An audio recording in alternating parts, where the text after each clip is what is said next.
Hello बच्चों, नमस्कार। Basic electrical engineering में आज मैं फिर से एक नया टॉपिक लेके आया हूँ और आज का हमारा टॉपिक है half adder and full adder circuit. बच्चों, आपके मन में एक सवाल आया होगा, सर यही टॉपिक क्यों? तो स्वाभाविक है, एग्जाम टाइम चल रहा है और एग्जाम में half adder full adder circuit काफी इंपॉर्टेंट रोल प्ले करता है। अगर आप फर्स्ट ईयर के स्टूडेंट हैं और BEE आप पढ़ रहे हैं तो हाफ एडर एक फुल एडर एक मोस्ट इंपॉर्टेंट क्वेश्चन है, आपके एग्जाम में आएगा। तो आइए हम half adder full adder circuit को डिटेल में समझते हैं। नमस्कार बच्चों, आप सबका स्वागत है आपके ही channel Sai Academy of Engineers में। एक क्वेश्चन मैंने आपके लिए लिया है जो आपके यूनिवर्सिटी एग्जाम में पूछा गया है और वो क्वेश्चन है, what do you understand by adder circuit? Explain half adder and full adder circuits with truth table. तो बच्चों, क्वेश्चन एज इट इज आ जाए या फिर क्वेश्चन में थोड़ा सा मॉडिफिकेशन हो या फिर शॉर्ट नोट्स लिखने के लिए आए, आपको आंसर सेम ही रखना है। आइए हम शुरुआत करते हैं। सबसे पहले समझते हैं what we mean by adder circuit. Adder circuit में ही उसका अर्थ छुपा हुआ है और एडर में जो ऐड वर्ड है उसी से हम समझ सकते हैं, यानी एडिशन के काम आता होगा। मीन्स एडर सर्किट वो डिजिटल सर्किट है जिसको हम नंबर्स को ऐड करने के काम में यूज करते हैं। तो बच्चों, अगर हम डिजिटल इलेक्ट्रॉनिक्स के प्रोस्पेक्टिव से बात करें तो एडर सर्किट एक कॉम्बिनेशनल सर्किट है जिसको हम बिट्स को ऐड करने के लिए यूज करते हैं। अब यहाँ आपके मन में एक सवाल आएगा कि सर कॉम्बिनेशनल सर्किट का क्या मतलब है? तो फर्स्ट ईयर स्टूडेंट को ध्यान में रखते हुए मैं थोड़ा सा ब्रीफ कर देता हूँ। बच्चों, हमारे पास दो प्रकार के लॉजिक सर्किट्स होते हैं। एक होता है जिसमें मेमोरी नहीं होती है, that is called combinational circuit, और एक जिसमें हम कॉम्बिनेशनल सर्किट के साथ मेमोरी एलिमेंट ऐड कर लेते हैं, that is called sequential circuit.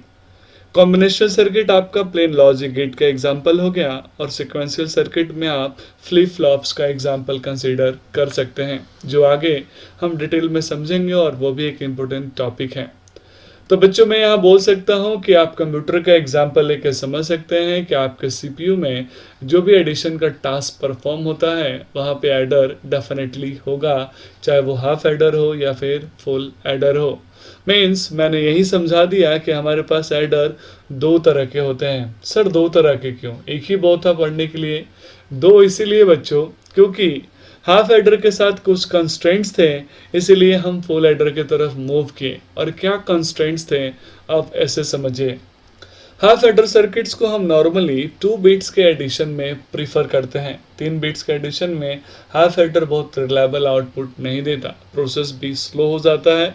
तो मैं बोल सकता हूँ कि जब भी मेरे पास 3 बिट्स इनपुट होंगे तो वहाँ मैं हाफ एडर की जगह पे फुल एडर सर्किट यूज़ करूँगा। बच्चों, आइए अब हम हाफ एडर सर्किट के बारे में समझते हैं। जैसा कि मैंने आपको बताया कि एडर सर्किट एक कॉम्बिनेशनल सर्किट है और अगर वो हाफ एडर है तो उसमें हम 2 बिट्स का एडिशन करेंगे। अब यहाँ बच्चों आप सर्किट से समझ सकते हैं कि 2 बिट्स में मेरे पास इनपुट मैंने ए भी लिया है, यानी ये इनपुट साइड हो गया, तो मुझे आउटपुट भी मिलेगा, ये आउटपुट साइड हो गया। तो एडर सर्किट में 2 आउटपुट मिलता है, एक सम और दूसरा कैरी।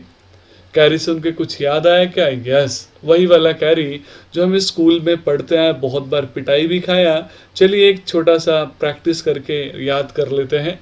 8 + 3 को आप ऐड करिए, दैट इज कॉल्ड 11। 11 में 1 लिखते हैं और कैरी कितना लिखते हैं बच्चों? 1। तो यानी यहाँ पे मुझे 2 चीज़ें मिल रही हैं, पहला मिल रहा है कैरी और दूसरा मैं यहाँ लिख रहा हूँ नीचे, that is called sum. Addition को कंप्लीट कीजिए जल्दी, बहुत डिफिकल्ट एडिशन है। 8 + 3 11 + 1 12, यानी फाइनल जो आंसर आया 1 to 1, दैट इज कॉल्ड सम। और यहाँ कैरी कितना लिया? 1। तो बच्चों इस तरीके से आप समझ सकते हैं कि वही नॉर्मल एडिशन का काम भी यहाँ होगा और यहाँ भी सम और कैरी 2 फॉर्म में मुझे आउटपुट रिकॉर्ड करना पड़ेगा। चाहे हाफ एडर सर्किट हो बच्चों या फुल एडर सर्किट हो, आउटपुट हमेशा सम और कैरी 2 फॉर्म में, 2 फॉर्मेट में ही होंगे। तो बच्चों, हाफ एडर सर्किट को आगे समझने से पहले मैं एक छोटा सा यहाँ पे आपका रिकैप करा देता हूँ और वो रिकैप है एडिशन के फॉर्मेट में। हम में से बहुत से बच्चे भूल चुके होंगे तो मिस्टेक होगा, इसलिए हम इसको यहाँ एक बार रिवाइज कर लेते हैं। चलिए मैं यहाँ बाइनरी नंबर को ऐड करता हूँ। तो बाइनरी नंबर का एडिशन मुझे 2 फॉर्म में मिलेगा, एक होगा सम और दूसरा होगा कैरी। तो चलिए बच्चों समझते हैं। 1 + 0 कितना होगा? दैट विल बी 1, यहाँ पे कोई कैरी नहीं है तो कैरी में लिखूंगा 0। 1 + 1, अब नॉर्मल एडिशन में 1 + 1 2 होता है, लेकिन जब हम बाइनरी नंबर्स को ऐड करते हैं तो 1 + 1 को 10 लिखते हैं। तो बच्चों यहाँ पे होगा 1 + 1 = 10, 10 में लिखेंगे 0 और कैरी हो जाएगा मेरे पास वापस 1। तो बोलिए बच्चों 1 + 0 फिर से कितना होगा, दैट विल बी 1। तो 1 जो आएगा उस 1 को ऐड करेंगे फिर से कैरी को, तो 1 + 1 कितना हो जाएगा, दैट विल बी 10। तो फाइनल इसका आंसर होगा 1001। ये मेरा सम हुआ और यहाँ जो शो हो रहा है दैट इज कॉल्ड कैरी। तो बच्चों आई होप आप इस बाइनरी एडिशन को रिफ्रेश कर चुके होंगे। तो आइए अब हम हाफ एडर सर्किट का ट्रुथ टेबल समझते हैं। तो बच्चों आपके मन में हो सकता है सवाल आए कि सर पहले ट्रुथ टेबल क्यों, पहले लॉजिक गेट क्यों नहीं। तो मुझे क्या दिक्कत है लॉजिक गेट समझाने में, पर मैं चाह रहा हूँ आप लॉजिक गेट रटे नहीं, इसीलिए ट्रुथ टेबल को समझिए।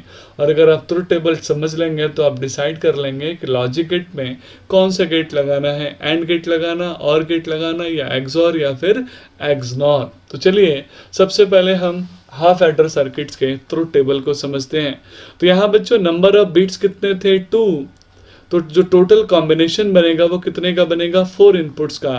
तो आप देखेंगे पहले ए इनपुट में मैंने 2 बार लो लिया और 2 बार मैंने हाई लिया, मीन 0 0 1 1। दूसरे इनपुट में लो हाई का कॉम्बिनेशन है 0 1 0 1। अब चलिए अब हम सम यानी एडिशन का टास्क परफॉर्म करते हैं। बच्चों आप ही बोलेंगे मुझे 0 + 0 की वैल्यू कितनी होती है, दैट इज इक्वल टू 0, और कैरी भी कितना होगा 0। 0 + 1 की वैल्यू कितनी होगी बच्चों, दैट इज इक्वल टू 1, और यहाँ पे कैरी होगा कितना 0। 1 + 0 की वैल्यू भी कितनी होगी बच्चों, तो 1 + 0 = 1, और फिर से कोई कैरी नहीं होगा, यानी कैरी की जगह पे लिखेंगे 0। लेकिन 1 + 1 कितना लिखेंगे बच्चों, 10, और 10 में कितना लिखेंगे 0, और कैरी कितना हो जाएगा 1। तो अगर आपको एडिशन समझ में आ गया होगा तो मैं आसानी से बोल सकता हूं कि अब आप डिसाइड कर लेंगे कि सम और कैरी का आउटपुट क्या होगा। अब आप इस कैरी के आउटपुट को देखिए, आपको याद आएगा कि ये आउटपुट एंड गेट का आउटपुट है। यानी जब मैं इसका लॉजिक डायग्राम बनाऊंगा तो मैं कैरी के लिए एंड गेट यूज करूंगा, और एंड गेट का आउटपुट होता है A.B। तो आप यहाँ देख सकते हैं कि यहाँ कैरी में मुझे मिल रहा है A.B, मीन 0 × 0 0, 0 × 1 0, 1 × 0 0, और 1 × 1 1। आइए बच्चों अब हम सम को देखते हैं। तो सम को आप देख के समझ सकते हैं कि यहाँ जो सम मिल रहा है, आपने जो लॉजिक गेट पढ़ा है उसमें एक स्पेशल गेट का एक्सक्लूसिव गेट का आउटपुट है, और वो एक्सक्लूसिव गेट कहलाता है एक्सॉर गेट। यानी सम का जो आउटपुट है वो एक्सॉर गेट का आउटपुट है। यानी लॉजिक डायग्राम में मैं सम के लिए एक्सॉर यूज करूंगा और कैरी के लिए मैं एंड गेट यूज करूंगा। और इस एक्सॉर आउटपुट को अगर आप एक्सपांड करेंगे तो आपको याद होगा AB + AB लिखिएगा, एक में A में बार लगाइएगा, एक में B में बार। तो आइए इसी हाफ एडर के ट्रुथ टेबल से अब हम आसानी से इसके लॉजिक डायग्राम को ड्रॉ कर लेते हैं। जैसा मैंने बोला कि हम कैरी में कौन सा गेट लगाएंगे बच्चों, तो एंड गेट लगाएंगे। एंड का स्पेलिंग क्या होता है, AND, यानी D जैसे मैंने गेट बना दिया, that is called and gate. और मैंने सम में कौन सा गेट लगाया बच्चों, एक्सॉर गेट, क्योंकि सम में आउटपुट मुझे एक्सॉर मिल रहा था और एंड में कैरी में जो आउटपुट मिल रहा था वो एंड गेट का मिल रहा था। तो यहाँ पे 2 इनपुट आया मेरे पास A और B बच्चों, यानी AB में सम में जो आउटपुट मिलेगा वो आएगा A XOR B, और कैरी में जो मैं इनपुट AB ले रहा हूँ तो वो मुझे आउटपुट मिलेगा that is equal to A.B, means A × B। तो इस तरीके से बच्चों आप आसानी से लॉजिक डायग्राम और ट्रुथ टेबल लिख सकते हैं। मुझे पूरा भरोसा है कि अब आप इस बात को ज़रूर मानेंगे कि अब आपको याद करने की ज़रूरत नहीं पड़ेगी। अगर आपको याद करने की ज़रूरत नहीं है बच्चों तो प्लीज़ आप चैनल को लाइक शेयर सब्सक्राइब करें और कमेंट करके बताएं। आइए बच्चों अब हम समझते हैं कि हाफ एडर सर्किट में लिमिटेशन क्या थी जिससे हमें फुल एडर सर्किट की तरफ मूव करना पड़ा। तो हाफ एडर सर्किट सिर्फ 2 सिंगल बिट्स के लिए एप्लीकेबल था, उससे ज़्यादा अगर बिट्स को ऐड करना हो तो वो इफेक्टिव नहीं था। इसीलिए हमने कौन सा एडर सर्किट बनाया, फुल एडर सर्किट। यानी फुल एडर सर्किट में स्वाभाविक है जो नंबर ऑफ इनपुट्स होंगे वो 3 होंगे। तो मैं बोल सकता हूँ कि ये कॉम्बिनेशनल सर्किट है जिसमें हम 3 बिट्स को यूज़ करते हैं। यानी यहाँ भी मेरे पास जो नंबर ऑफ इनपुट्स होंगे वो 3 होंगे और आउटपुट्स कितना होंगे, 2 होंगे, सम एंड कैरी। अब यहाँ बच्चों आपकी मैं मदद चाहता हूँ कि मैंने इनपुट अगर ए बी सी लिया, तो यहाँ सी में इनपुट भी ले रहा हूँ, सी को मैं कैरी से भी रिप्रेजेंट कर रहा हूँ, तो थोड़ा सा कंफ्यूजन क्रिएट होगा। तो क्यों ना हम सी इनपुट को सी इन कर देते हैं। तो A B C in 3 input है मेरे पास, और कैरी एज यूजुअल सी हो गया और सम एज यूजुअल एस हो गया। तो बच्चों मैं बोल सकता हूं कि फुल एडर सर्किट में मैंने 3 इनपुट्स लिया है, ये मेरा इनपुट साइड है, और मुझे आउटपुट यहाँ फिर से मिल रहा है सम और कैरी के फॉर्म में। अब यहाँ आपके पास एक कॉम्प्लेक्स सा सवाल आएगा कि सर इस आउटपुट के सम और कैरी में कौन सा लॉजिक गेट हम लगाएंगे, प्लस इसका ट्रुथ टेबल कैसे बनाएंगे। तो बच्चों मैं फिर से आपसे कहूँगा कि आप चाहें तो ट्रुथ टेबल पहले बना के समझ लें या लॉजिक डायग्राम पहले बना लें, लेकिन अगर आप ट्रुथ टेबल से पहले समझते हैं तो आपको काफ़ी आसानी होगी याद करने में। तो बच्चों क्या मैं ऐसा बोल सकता हूं कि फुल एडर सर्किट जो है वो 2 हाफ एडर सर्किट का कॉम्बिनेशन है? डेफिनेटली मैं बोल सकता हूं कि full adder circuit 2 half adder circuit का कॉम्बिनेशन है। आप यहां देख सकते हैं कि एक हाफ एडर में मैंने 2 इनपुट दिया और मुझे जो आउटपुट मिला, फिर से मैंने अगले हाफ एडर सर्किट में थर्ड इनपुट दिया और इस एडर सर्किट का जो सम मुझे मिल रहा था उसको मैंने अगले हाफ एडर सर्किट का इनपुट कंसिडर कर लिया, और इस तरीके से ये 2 हाफ एडर सर्किट का कॉम्बिनेशन मिलके मुझे फुल एडर सर्किट मिल रहा है। तो आप इस डायग्राम को भी एग्जाम में जरूर ड्रॉ करें। अब आइए बच्चों हम समझते हैं कि फुल एडर सर्किट का एग्जैक्ट डायग्राम कैसे बनाएंगे। तो क्यों ना हम 2 हाफ एडर सर्किट बना लें और उसी से हम फुल एडर सर्किट को डेवलप कर लें। काफ़ी सिंपल सा डायग्राम होता है। तो एक हाफ एडर सर्किट ये मैंने बनाया, दूसरा हाफ एडर सर्किट ये बनाया, और इन दोनों हाफ एडर सर्किट के कॉम्बिनेशंस को यूज करके मैंने फुल एडर सर्किट डेवलप कर लिया। चलिए इस डायग्राम को और अच्छे से मैं आपको समझाता हूँ ताकि आपको रटने की ज़रूरत नहीं पड़े। तो यहाँ हम फुल एडर लॉजिक सर्किट को इजीली ड्रॉ कर सकते हैं। तो आइए हम सेकेंड टाइप का डायग्राम यहाँ पे समझते हैं कि जैसा आप देख पा रहे हैं हमारे पास 3 इनपुट कॉम्बिनेशन है, that is A B and C in, और सिमिलरली 2 आउटपुट है and that is sum and carry. तो बच्चों सम के लिए यहाँ पे हम एक्सॉर गेट यूज करेंगे। यहाँ मेरे पास 3 इनपुट थे ए बी एंड सी इन, तो यहाँ मुझे फाइनल आउटपुट जो मिल रहा है वो मिल रहा है A XOR B XOR C in. Similarly बच्चों अगर मैं कैरी की बात करूं तो कैरी में मैं एंड गेट यूज कर रहा हूं और 2 इनपुट का कॉम्बिनेशन में ले रहा हूं। तो पहले एंड गेट नंबर 1 के लिए मैंने इनपुट लिए A C in, no and gate number 2 के लिए मैंने इनपुट लिया A B, and and gate number 3 के लिए मैंने इनपुट लिया बी सी इन, और एंड गेट का आउटपुट आप ऑलरेडी जानते हैं उसका प्रोडक्ट होता है। तो इस तरीके से A C in A B and B C in तीनों एंड गेट का आउटपुट होगा, और तीनों एंड गेट को हम एक्सॉर गेट से कनेक्ट कर लेंगे, और फाइनल जो मुझे आउटपुट मिल रहा है दैट इज कॉल्ड कैरी, और वो मिलेगा A C in plus A B plus B C in. आप इसको चाहें तो जनरल टर्म में अरेंज कर सकते हैं, A B plus B C in plus का ए सी इन। तो इस तरीके से आप देख सकते हैं कि एक सिंपल सा डायग्राम है फुल एडर सर्किट का। तो आप चाहें तो 2 हाफ एडर को यूज करके फुल एडर का लॉजिक डायग्राम भी याद कर सकते हैं, या फिर आप ये सिंपल वाला डायग्राम भी याद कर सकते हैं, समझ सकते हैं। अब यहाँ मैं समझाऊंगा बच्चों कि कैसे हम ए एक्सॉर बी एक्सॉर सी इनको एक्सपांड करेंगे ताकि हम आसानी से इसको याद कर सकें। अब यहाँ एक सवाल आ गया कि सर क्या मैं इस ए एक्सॉर बी एक्सॉर सी को एक्सपांड कर सकता हूँ? डेफिनेटली कर सकते हैं। अगर आप अभी करेंगे तो आपको रटना पड़ेगा। आइए मैं ट्रुथ टेबल से आपको समझाता हूँ ताकि आपको रटने की कोई ज़रूरत नहीं पड़े। तो आगे अब हम ट्रुथ टेबल की बात करते हैं। तो हम फुल एडर सर्किट के ट्रुथ टेबल में देखेंगे, यहाँ मेरे पास 3 इनपुट्स का कॉम्बिनेशन था। तो मेरे पास जो टोटल नंबर ऑफ कॉम्बिनेशन बनेगा 2 to the power 3 means 8 bits का कॉम्बिनेशन बनेगा। तो पहले इनपुट में मैंने ए को मैंने 4 लो यानी 4 0 4 हाई दिया।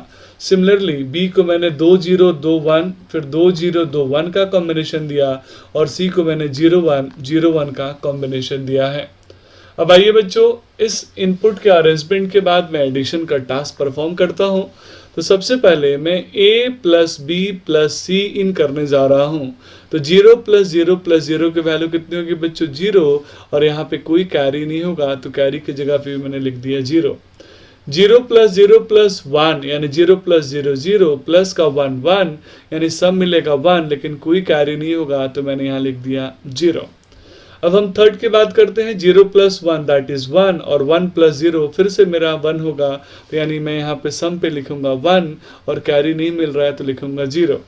अब यहाँ हम करते हैं बच्चों, 0 + 1 की वैल्यू 1 और 1 + 1 को हम लिखेंगे सम में 0 और कैरी कितना हो जाएगा 1, यानी फिर से एक बार रिकॉल कर लीजिए, 1 + 1 को हम लिखते हैं 0 और कैरी कितना लेते हैं बच्चों 1। तो इस तरीके से मैंने यहाँ ले लिया सम 0 और कैरी, मुझे पहला कैरी मिला दैट इज 1। तो हम अगला एडिशन करेंगे, 1 + 0 दैट इज 1 और 1 + 0 फिर से 1, यानी सम 1 मिला, कैरी की वैल्यू 0 मिली। अगला एडिशन है 1 + 0 दैट इज 1 और 1 + 1 की वैल्यू कितनी हो जाएगी, वापस फिर से हम लिखेंगे सम 0 और कैरी लिखेंगे 1। बच्चों 1 + 1 कितना होगा, तो 1 + 1 फिर से 10, 10 में लिखेंगे 0 और कैरी कितना हो जाएगा 1। और अगला आउटपुट है और अगला जो कॉम्बिनेशन है वो है 1 + 1, तो 1 + 1 में लिखेंगे 0 और कैरी कितना ले लेंगे 1, तो कैरी लिख दिया 1 और यहाँ जो 0 आया फिर से मैंने 0 + 1 किया दैट इज इक्वल टू 1। इसको मैं एक बार और समझाता हूँ, 1 + 1, 1 + 1 में 10, 10 में लिखेंगे 0 सम में और कैरी कितना हो जाएगा 1 और अब सम में जो 0 आया उसको फिर से ऐड कर रहा हूँ, तो 0 + 1 कितना हो जाएगा दैट इज इक्वल टू 1, यानी यहाँ पे सम भी 1 मिला और कैरी भी 1 मिला। तो इस तरीके से ट्रुथ टेबल को बिना रटे हुए बच्चों आप आसानी से इस ट्रुथ टेबल को मेन एग्जाम में डिजाइन कर सकते हैं। अब बच्चों यहाँ एक मेरा सवाल है आपसे कि जैसा कि हमने लॉजिक डायग्राम में देखा था, सम का जो आउटपुट था वो था A XOR B XOR C, तो इसको एक्सपेंड करने पे, इसको खोलने पे हमें क्या मिलेगा, ये कंप्लीट आउटपुट हमें आना चाहिए। तो आइए ये भी मैं आपको यहाँ सिखा देता हूँ। चलिए मैं सम के लिए लिख रहा हूँ बच्चों, तो यहाँ पे देखेंगे मैंने जो लो इनपुट है 0 है उसको मैं कॉम्प्लीमेंट के फॉर्म में लिखूंगा। तो आइए बच्चों सबसे पहले हम सम में वो मार्क कर लेते हैं जहां जहां मुझे आउटपुट मिला है। मुझे यहाँ एक आउटपुट मिला है, यहाँ आउटपुट मिला, यहाँ मिला, यानी टोटल 4 टाइम्स आउटपुट मिला है, यानी 4 कॉम्बिनेशंस मुझे सम में बनाने हैं। तो जब मुझे आउटपुट मिला है उस कंडीशन में मेरा इनपुट देखिए बच्चों, ए बी सी, ए में कितना था 0 तो इसको लिखूंगा A बार, बी में था 0 इसको लिखूंगा B बार और C में था 1 तो इसको लिखूंगा C इन। तो ये कॉम्बिनेशन हो जाएगा A bar B bar C in. Similarly यहाँ आप देखेंगे 0 1 0, तो यहाँ मैं लिखूंगा A बार, यहाँ लिखूंगा B और यहाँ लिखूंगा C इन का बार। तो अगला जो कॉम्बिनेशन होगा वो होगा A बार B C इन का बार। मुझे अगला आउटपुट यहाँ मिला है सम में, तो यहाँ मैं लिखूंगा A के लिए 1 के लिए A, यहाँ लिखूंगा B बार और यहाँ लिखूंगा मैं 0 के लिए C इन का बार। तो मेरा कॉम्बिनेशन हो जाएगा A B बार C इन का बार। मुझे अगला आउटपुट यहाँ मिला है बच्चों, तीनों में मुझे 1 1 मिला है, तो यहाँ मैं लिखूंगा A B C इन का कॉम्बिनेशन, तो ये फाइनल मिलेगा A B C इन। तो बच्चों इस तरीके से अगर मुझे सम की वैल्यू लिखनी है, फुल एडर सर्किट में टोटल आउटपुट कितना मिला वो लिखना है, तो इन सभी वैल्यूज को हम जोड़ देंगे तो मेरा फाइनल जो आउटपुट होगा वो कितना होगा। तो बच्चों इस तरीके से मैं फाइनल आउटपुट लिख सकता हूँ कि फुल एडर सर्किट में जो सम मिलेगा that is A XOR B XOR C, और A XOR B XOR C को मैं ऐसे एक्सपांड करके लिख सकता हूँ A bar B bar C in, A bar B C in bar, A B C इन बार और A B C। तो बच्चों अगर आपने इसको समझ लिया तो अब आपको याद करने की ज़रूरत नहीं है। और कैरी का जो आउटपुट मिलेगा वो मिलेगा A B plus B C in plus C in A। बच्चों इसका भी एक्सपांडेड फॉर्म में हमें मिलता है और फिर उसको हम के मैप से रिड्यूस करते हैं। तो फर्स्ट ईयर में मैं आपको इतना बर्डन नहीं देना चाहता। तो बच्चों मुझे पूरा उम्मीद है कि आपने half adder and full adder circuit अच्छे से समझ लिया। तो आप इसको अपने घर पे रफ कॉपी पे प्रैक्टिस करके एक बार देख लीजिए और अपने मेन एग्जाम के लिए रेडी हो जाइए। चलिए ऑल द बेस्ट। अगर आपको वीडियो अच्छा लगा तो प्लीज़ आप सपोर्ट कीजिए, लाइक शेयर सब्सक्राइब कीजिए, अपने दोस्तों के साथ शेयर कीजिए। मिलते हैं अगले वीडियो में बच्चों। जय हिंद, जय Bharat and all the best for your exam.